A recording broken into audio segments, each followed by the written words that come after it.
ओम शांति। 23 जुलाई 2024 प्रातः मुरली। ओम शांति। बाप दादा मधुबन। आज बाबा ने सुनाया मीठे बच्चे। बाबा कहते मीठे बच्चे, तुम्हें टाइम पर अपने घर वापस जाना है। तुम्हें टाइम पर अपने घर वापस जाना है, इसलिए याद की रफ्तार को बढ़ाओ। इस दुख धाम को भूल शांति धाम और सुख धाम को याद करो। मीठे बच्चे, तुम्हें टाइम पर अपने घर वापस जाना है, इसलिए याद की रफ्तार को बढ़ाओ। इस दुख धाम को भूल शांति धाम और सुख धाम को याद करो। आज की मुरली से बाबा ने प्रश्न किया है, कौन सा एक गुहार आज तुम मनुष्यों को सुनाओ तो उनकी बुद्धि में हलचल मच जाएगी। कौन सा एक गुहार आज तुम मनुष्यों को सुनाओ तो उनकी बुद्धि में हलचल मच जाएगी। उत्तर में बाबा ने बताया, उन्हें गुहार आज सुनाओ कि आत्मा इतनी छोटी बिंदी है, उसमें फार एवर पार्ट भरा हुआ है, जो पार्ट बजाती ही रहती है, कभी थकती नहीं। मोक्ष किसी को मिल नहीं सकता। बाबा कहते मोक्ष किसी को मिल नहीं सकता। मनुष्य बहुत दुख देखकर कहते हैं मोक्ष मिले तो अच्छा है, लेकिन अविनाशी आत्मा पार्ट बजाने के बिना रह नहीं सकती।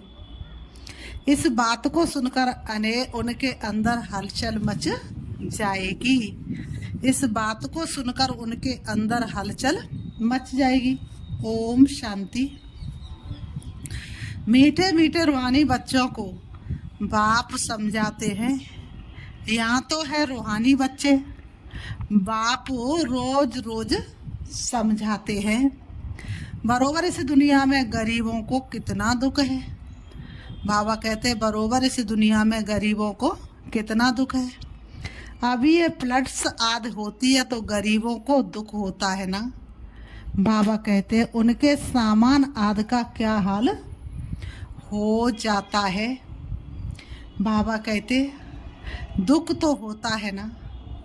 तो बाबा ने कहा अपार दुख है, दुनिया में तो अपार दुख है। साहूकारों को सुख है, परंतु वह भी अल्पकाल के लिए। बाबा कहते साहूकार भी बीमार पड़ते हैं, मृत्यु भी बहुत होती है। आज फलाना मरा, आज ये हुआ, आज प्रेसिडेंट है, कल गद्दी छोड़नी पड़ती है। बाबा कहते आज प्रेसिडेंट है और कल ही उनको क्या करनी पड़ती है, गद्दी छोड़नी पड़ती है। बाबा कहते हैं कल उनको गद्दी छोड़नी पड़ती, गिराव कर उनको उतार देते हैं, ये भी दुख होता है। बाबा ने कहा है दुखों की भी लिस्ट निकालो, किस किस प्रकार के दुख है इस दुखधाम में। तुम बच्चे सुखधाम को भी जानते हो, दुनिया कुछ भी नहीं जानती है। बाबा कहते हैं दुख धाम सुख धाम की भेंट वह नहीं कर सकते। बाप कहते तुम सब कुछ जानते हो, ये मानेंगे कि बरोबर कहते सच है। यहाँ जिसको बड़े बड़े मकान हैं, एरोप्लेन आदि हैं, वह समझते कलयुग को अजन 40,000 वर्ष चलना है, बाद में सतयुग आएगा। घोर अंधेरे में है ना, सारी दुनिया किसमें है, घोर अंधेरे में है ना। अब उनको नज़दीक ले आना है, बाकी थोड़ा समय है। कहाँ लाखों वर्ष कहते, कहाँ तुम 5,000 वर्ष सिद्ध कर बतलाते हो। ये 5,000 वर्ष के बाद चक्र रिपीट होता है। ड्रामा कोई लाखों वर्ष का थोड़ी होगा। बाबा कहते हैं तुम समझ गए हो, जो कुछ होता है वह 5 वर्ष में होता है। ये 5,000 वर्ष की ही फिल्म है, इससे ज़्यादा तो ये फिल्म चलती नहीं है। 5,000 वर्ष में ही हूबहू रिपीटेशन। तो यहाँ दुखधाम में बीमारियां आदि सब होती है। तुम तो मुख्य थोड़ी बातें लिख दो, स्वर्ग में दुख का नाम निशान नहीं होता है। बाबा कहते अब बाप समझाते हैं, मौत सबका सामने खड़ा है। बाबा कहते ये वही गीता एपिसोड चल रहा है। बाबा कहते ये वही गीता एपिसोड चल रहा है। जरूर संगम युग पर ही सतयुग की स्थापना होगी। बाप कहते हैं कि मैं राजाओं का राजा बनाता हूँ तो जरूर सतयुग का बनाएगा ना। बाबा अच्छी रीति समझाते हैं। अब हम जाते हैं सुखधाम। बाप को तो ले जाना पड़े, जो निराकार याद करते वही ऊंच पद पाएंगे। उसके लिए बाबा युक्तियां बतलाते रहते हैं। याद की रफ्तार बढ़ाओ।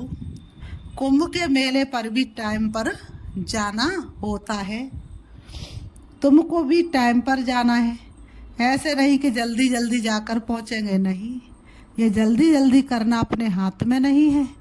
ये तो है ही ड्रामा की नूद। महिमा सारी ड्रामा की है। यहाँ कितने जीव जंतु आदि दुख देने वाले हैं। सतयुग में ये होते नहीं। अंदर ख्याल करना चाहिए, वहाँ ये होगा। सतयुग तो याद आता है ना। बाबा ने कहा सभी को सतयुग याद आता है। सतयुग के सुख सभी को याद आते हैं ना। सतयुग की स्थापना बाप करते हैं। पिछाड़ी में सारा नटसेल में ज्ञान बुद्धि में आ जाता है। जैसे बीज कितना छोटा, झाड़ कितना बड़ा होता है। बीज कितना छोटा होता है लेकिन झाड़ कितना बड़ा होता है।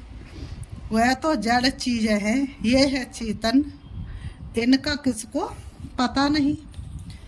कल्प की आयु तो बाबा ने कहा लंबी चौड़ी कर दी है। भारती ही बहुत सुख पाता है तो दुख भी भारती ही पाता है। बीमारियां आदि भी भारत में अधिक है। यहाँ मच्छरों सदृश मनुष्य मरते हैं क्योंकि आयु छोटी है। आत्मा की शक्ति समाप्त हुई, आत्मा की कलाएं समाप्त हुई तो फिर वो जल्दी जल्दी शरीर छोड़ना शुरू कर दिया। तो यहाँ के सफाई करने वालों और विलायत के सफाई करने वालों में कितना फर्क है। विलायत से सारी इन्वेंशन यहाँ आती हैं। सतयुग का नाम ही है, क्या नाम है सतयुग का? पैराडाइज। वहाँ सब सतो प्रधान है। तुमको सब साक्षात्कार होंगे। बाबा ने कहा अंत समय में सब तुमको साक्षात्कार होंगे। ये है अब संगम युग, जबकि बाप बैठ समझाते हैं। समझाते रहेंगे, नई नई बातें सुनाते रहेंगे। बाप कहते हैं दिन प्रतिदिन गुहा बातें सुनाता हूँ। आगे थोड़ा ही पता था बाबा इतनी छोटी बिंदी है, उनमें सारा पाठ भरा हुआ। आगे ये बात थोड़ी नहीं पता थी। भगवान को तो बहुत बड़ा समझते थे। फार एवर तुम पाठ बजाते आए हो, तुम किसको भी बताओ तो बुद्धि में कितनी हलचल हो जाएगी कि ये क्या कहते हैं। इतनी छोटी बिंदी में सारा पाठ भरा हुआ है, जो बजाते ही रहते हैं। बाबा कहते हैं थकते नहीं हैं, किसको भी पता नहीं। अभी तुम बच्चों को समझ पड़ती जाती है। बाबा कहते हैं और किसी को ये बातें पता नहीं है कि आधा कल्प है सुख, आधा कल्प है दुख। बहुत दुख देखकर ही मनुष्य कहते हैं इससे तुम मोक्ष पाले। भगवान जन्म मरण के फेरे से छुड़ाए। जब तुम सुख में शांति में होंगे वहाँ थोड़े ही ऐसे कहेंगे। ये सारी नॉलेज अभी तुम्हारी बुद्धि में है। जैसे बाप बीज होने कारण उसके पास सारे झाड़ की नॉलेज है। झाड़ का मॉडल रूप दिखाया है, बड़ा थोड़ा ही दिखा सकते हैं। बुद्धि में सारी नॉलेज आ जाती है। तो तुम बच्चों की कितनी विशाल बुद्धि होनी चाहिए। कितना समझाना पड़ता है। फलाने इतने समय बाद फिर आते हैं पाठ बजाने। ये कितना बड़ा ह्यूज ड्रामा है। ये सारा ड्रामा तो कभी कोई देख भी ना सके। बाबा ने कहा इम्पॉसिबल है, दिव्य दृष्टि तो अच्छी चीज, दिव्य दृष्टि से तो अच्छी चीज देखी जाती है। बाबा कहते गणेश हनुमान ये सब है भक्ति मार्ग के, परंतु मनुष्यों की भावना बैठी हुई है तो छोड़ नहीं सकते। बाबा कहते अब तुम बच्चों को पुरुषार्थ करना है, अब तुम बच्चों को ऊंच पद प्राप्त करने का पुरुषार्थ करना है। बाबा ने कहा, बाबा कहते कल्प पहले मिसल पद पाने के लिए, बाबा ने कहा कल्प पहले मिसल पद पाने के लिए बाबा ने कहा पढ़ना है। तो मैं ऊंच पद प्राप्त करने के लिए क्या करना है? पढ़ना है। मनुष्य से देवता बनने की पढ़ाई पढ़ाने जो भगवान आए हैं तो तुमको पढ़ना है। तुम जानते हो पुनर्जन्म तो हर एक को लेना भी पड़ेगा, पुनर्जन्म तो हर एक को लेना ही है। बाबा कहते हैं सीढ़ी कैसे उतरे हैं ये तो बच्चे जान गए हैं, जो खुद जानते हुए औरों को भी समझाने लग पड़ेंगे। कल्प पहले भी यही किया होगा, ऐसे ही म्यूजियम बनाकर कल्प पहले भी बच्चों को सिखाया होगा। पुरुषार्थ करते रहेंगे। बाबा ने कहा बच्चे पुरुषार्थ करते रहते और क्या करेंगे? करते ही रहेंगे। बाबा ने कहा मांगने से कुछ भी नहीं मिलेगा। हमने तो रास्ता बता दिया, मैं आता ही हूँ रास्ता बताने। सारा झाड़ तुम्हारी बुद्धि में है। बाप कितनी मेहनत करते रहते हैं, माँ की बहुत थोड़ा टाइम बचा है। मुझे सर्विसेबल बच्चे चाहिए, घर घर में गीता पाठशाला चाहिए। और चित्र आदि ना रखो, सिर्फ बाहर में लिख दो। चित्र तो ये बैज ही है, बस पिछाड़ी में ये बैज ही तुमको काम में आएगा। इशारे की बात है, मालूम पड़ जाता है बेहद का बाप जरूर स्वर्ग ही रचेंगे। तो बाप को याद करेंगे तब तो स्वर्ग में जाएंगे ना। यह तो समझते हो हम पतित हैं, याद से हम पावन बनेंगे और कोई उपाय नहीं है। स्वर्ग है पावन दुनिया, स्वर्ग का मालिक बनना है तो पावन जरूर बनना है। स्वर्ग में जाने वाले फिर नरक में गोते कैसे खाएंगे? इसलिए कहा जाता है मन मनावो। बेहद के बाप को याद करो तो अंतमति सो गति हो जाएगी। स्वर्ग में जाने वाले विकार में थोड़े ही जाएंगे, भक्त लोग इतना विकार में नहीं जाते। सन्यासी भी ऐसे नहीं कहेंगे पवित्र बनो, क्योंकि खुद ही शादियाँ कराते हैं। वे गृहस्थियों को कहेंगे मास में विकार में जाओ। ब्रह्मचारियों को ऐसे नहीं कहेंगे कि तुम्हें शादी नहीं करना है। तुम्हारे पास गंधर्वी विवाह करते हैं, फिर भी दूसरे दिन खेल खलास कर देते हैं। माया बहुत कशिश करती है तो भी पवित्र बनने का पुरुषार्थ इस समय ही होता है। फिर है प्रारब्धि, वहाँ तो रावण राज्य ही नहीं, किरमिल ख्यालाती ही नहीं होती। किरमिल रावण बनाता है, सिविल से बाबा बनाते हैं। यह भी याद करना है। बाबा ने कहा ये बातें भी याद करनी है। बाबा कहते हैं घर घर में क्लास होगा तो सब समझाने वाले बन पड़ेंगे। घर घर में गीता पाठशाला बनाए, घर वालों को सुधारना है। ऐसे वृद्धि होती रहेगी। साधारण और गरीब हुआ जैसे हमजिन्स ठहरे। बड़े बड़े आदमियों को छोटे छोटे आदमियों के सत्संग में आने में भी लज्जा आएगी, क्योंकि सुना है ना जादू है, भाई बहन बनाती हैं। अरे ये तो अच्छा है ना। गृहस्थी में कितना झंझट होते हैं, फिर कितना दुखी होते हैं। ये है ही दुख की दुनिया। ये सारी दुनिया किसकी दुनिया है? दुख की दुनिया है ना। बाबा कहते हैं ये है ही दुख की दुनिया, अपार दुख है। बाबा ने कहा क्या है? अपार दुख है। फिर वहाँ सुख भी अपार होगा। तुम कोशिश करो लिस्ट बनाने की, 25-30 मुख्य मुख्य दुख की बातें निकालो। बेहद के बाप से वर्षा पाने के लिए कितना पुरुषार्थ करना चाहिए, बस इस रथ द्वारा हमको समझाते हैं। ये दादा भी स्टूडेंट है। बाबा ने कहा ये दादा भी स्टूडेंट है, देदारी सब स्टूडेंट है। टीचर पढ़ाने वाला है विदेही, तुमको भी विदेही बनाते हैं।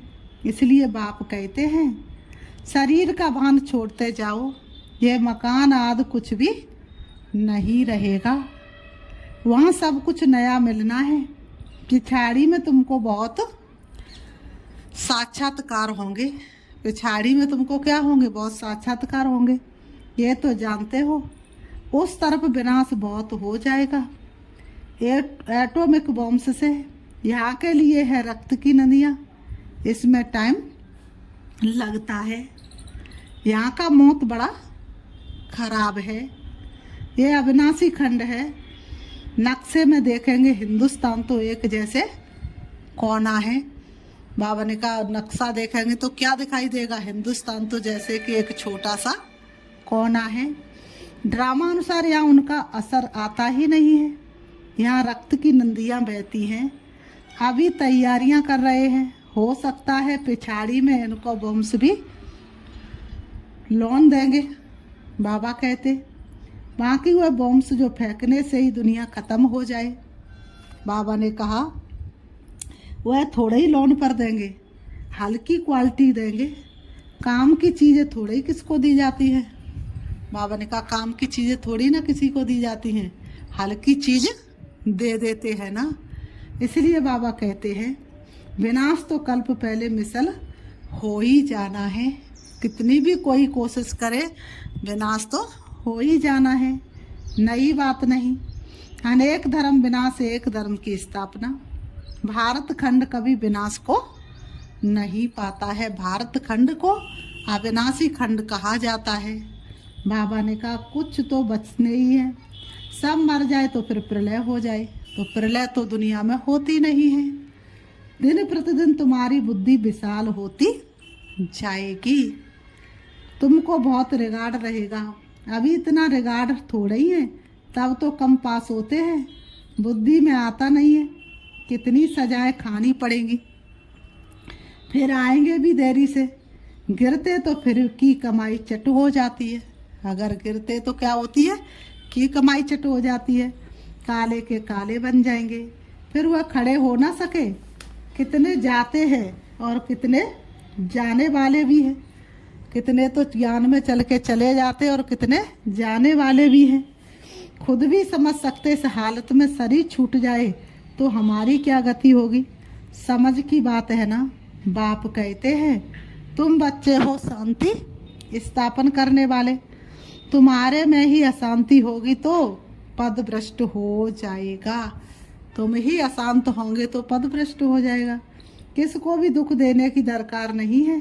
बाप कितना प्यार से सबको बच्चे बच्चे कहकर बात करते हैं। बेहद का बाप है ना। सारी दुनिया की इसमें नॉलेज है, तब तो समझाते हैं। इस दुनिया में कितने प्रकार के दुख हैं, ढेर दुख की बात है, तुम लिख सकते हो। जब तुम ये सिद्ध कर बताएंगे तो समझेंगे ये बात तो बिल्कुल ठीक है। यह अपार दुख तो सिवाय एक बाप के और कोई दूर कर नहीं सकते। दुखों की लिस्ट होगी तो कुछ ना कुछ बुद्धि में बैठेगा, बाकी तो सुना अनसुना कर देंगे। उनके लिए ही गाया जाता भेड़ बकरी क्या जाने साज से। बाप समझाते हैं तुम बच्चों को ऐसा गुलगुल बनना है, कोई अशांति गंदगी नहीं होनी चाहिए। अशांति फैलाने वाले दे अभिमानी ठहरे, उनसे दूर रहना है, छूना भी नहीं है। अशांति फैलाने वालों से क्या रहना है, दूर रहना। बाबा का उनको छूना भी नहीं है। फिर बाबा कहते अच्छा मीठे मीठे सिखी लते बच्चों प्रति माता पिता बाप दादा का याद प्यार और गुड मॉर्निंग। रूहानी बाप की रूहानी बच्चों को नमस्ते। हम रूहानी बच्चों की रूहानी बाप दादा को याद प्यार और नमस्ते नमस्ते नमस्ते।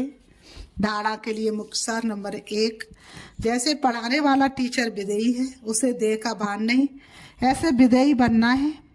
शरीर का भान छोड़ते जाना है। किरमिलाई को बदल सिविलाई बनानी है। नंबर 2, अपनी बुद्धि को विशाल बनाना है। सजाओं से छूटने के लिए बाप का व पढ़ाई का रिगार्ड रखना है। कभी भी दुख नहीं देना है, अशांति नहीं फैलानी है। आज की मुरली से वरदान बाबा ने दिया है। ब्राह्मण जीवन की नेचर द्वारा पत्थर को भी पानी बनाने वाले मास्टर प्रेम के सागर भाव। ब्राह्मण जीवन की नेचर द्वारा पत्थर को भी पानी बनाने वाले मास्टर प्रेम सागर भाव। स्पष्टीकरण है। बाबा ने कहा, बाबा कहते जैसे दुनिया वाले, बाबा ने कहा जैसे दुनिया वाले कहते हैं कि प्यार पत्थर को भी पानी कर देता है, ऐसे आप ब्राह्मणों की नेचर मास्टर प्रेम का सागर है। आपके पास आस्तिक प्यार, आत्मिक प्यार, परमात्म प्यार की ऐसी शक्ति है जिससे भिन्न भिन्न नेचर को परिवर्तन कर सकते हो। जैसे प्यार के सागर ने अपने प्यार स्वरूप की अनादि नेचर से आप बच्चों को अपना बना लिया, ऐसे आप भी मास्टर प्यार के सागर बन विश्व की आत्माओं को सच्चा निस्वार्थ आत्मिक प्यार दो तो उनकी नेचर परिवर्तन हो जाएगी। आज की मुरली से स्लोगन है, अपनी विशेषताओं को स्मृति में रख उन्हें सेवा में लगाओ तो उड़ती कला में उड़ते रहेंगे। अपनी विशेषताओं को स्मृति में रख उन्हें सेवा में लगाओ तो उड़ती कला में उड़ते रहेंगे। अच्छा, ओम शांति। अभी हम प्यारे बाबा को याद करते हैं। बाबा ने कहा ब्राह्मण जीवन की नेचर क्या है? पत्थर को भी पानी बनाने वाले। तो अपने आप को देखेंगे, वास्तव में मैं आत्मा प्रेम स्वरूप हूँ। मैं प्रेम की अवतार आत्मा हूँ, क्योंकि मैं प्यार के सागर बाप की संतान हूँ। इस सृष्टि रंगमंच पर हर मनुष्य को मुझे प्यार देना है, क्योंकि सारे विश्व की आत्माएं प्यार की एक बूंद की प्यासी है। निस्वार्थ प्यार इस संसार में कोई किसी से करने वाला नहीं। मैं आत्मा प्रत्येक आत्मा से निस्वार्थ प्यार करने वाली हूँ। इमर्ज करेंगे सारे विश्व की आत्माओं को और देखेंगे सबको चमकती हुई मणि के रूप में। शिव बाबा की शक्तिशाली किरणें, प्यार के सागर से निकलती हुई प्यार की किरणें देखेंगे सारे विश्व की एक एक आत्माओं के ऊपर पड़ रही हैं और सारे विश्व की एक एक आत्मा प्यार से भरपूर होती जा रही है। सबका कनेक्शन बाप से जुड़ाओ, बाप प्यार से सबको भरपूर कर देगा। सारे विश्व की आत्मा प्यार से भरपूर हो रही है। सब दुख अशांति से मुक्त होते जा रहे हैं। वास्तव में इस दुनिया में सच्चा प्यार करने वाला एक बाप है। बाप से रिश्ता जुड़ने के बाद हमें संसार के किसी भी मनुष्य के प्यार की जरूरत नहीं होती। मैं आत्मा भी प्यार के सागर में समा जाती हूँ और सारे विश्व की आत्माओं को भी मैं बाप से जोड़ करके उनको भी प्यार के सागर की लहरों में लहरा रही हूँ। मुझे अनुभूति हो रही इस संसार में दुख अशांति पूरी तरह से समाप्त हो रही है। सब आत्मा प्यार से भरपूर हो रही है। सबकी आत्मा की ज्योति धीरे धीरे जगती जा रही है। सबके मन के अंधकार दूर होते जा रहे हैं। सभी अपने आप को संपन्न और संपूर्णता का अनुभव कर रहे हैं। कोई भी दुनिया में परमात्म शक्तियों से वंचित नहीं रह सकता। सभी परमात्म शक्तियों से भरपूर है। सभी को अनुभूति हो रही है हमारे इष्ट देवों ने हमारी विनती सुन ली और वो आज हमारे सन्मुख है। हमें दे रहे हैं, हमें लुटा रहे हैं, हमें भरपूर कर रहे हैं। वो जो आत्मा की शक्तियाँ चारों तरफ फैली हुई है और संपूर्ण मनुष्य मात्र शक्तिशाली बनते जा रहे हैं। ओम शांति, ओम शांति।